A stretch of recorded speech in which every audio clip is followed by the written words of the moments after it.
Comparaison devant la justice militaire au Nord Kivu, ces militaires de rang et officiers subalternes risquent jusqu'à la peine de mort, chose que fustigent les uns et les autres. Pour Maître Jonas Tchombela, coordonnateur de la nouvelle société civile congolaise, ces militaires ne sont qu'un échantillon de beaucoup d'autres qui agissent de la même manière. D'où la place à la question de savoir pourquoi les individus trahissent-ils leur propre pays. Le caractéristique d'une loi, elle est abstraite, impersonnelle et générale.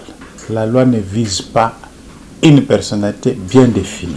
S'il s'avère que ces compatriotes qui sont poursuivis pour haute trahison de la nation et que cela c'est la peine qu'il faut leur appliquer, je ne vois pas pourquoi nous devons continuer à tergiverser là-dessus.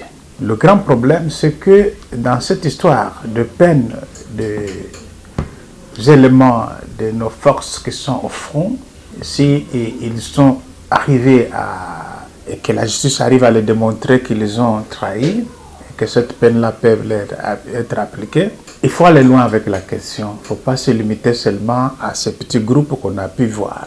Il y a aussi des auteurs intellectuels qui sont ici à Kinshasa, qui téléguent des choses à distance. Du coup, ça relance la question de savoir pourquoi les gens arrivent à trahir leur propre pays.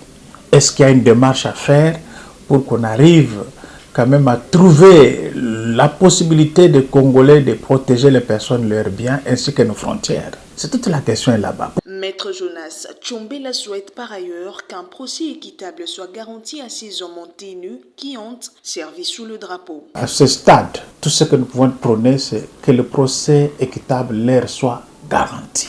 Rappelons que le procès est en cours au tribunal de garnison militaire de Butembo dans le Nord Kivu. Au total, 22 militaires comparaissent pour notamment fuite devant l'ennemi.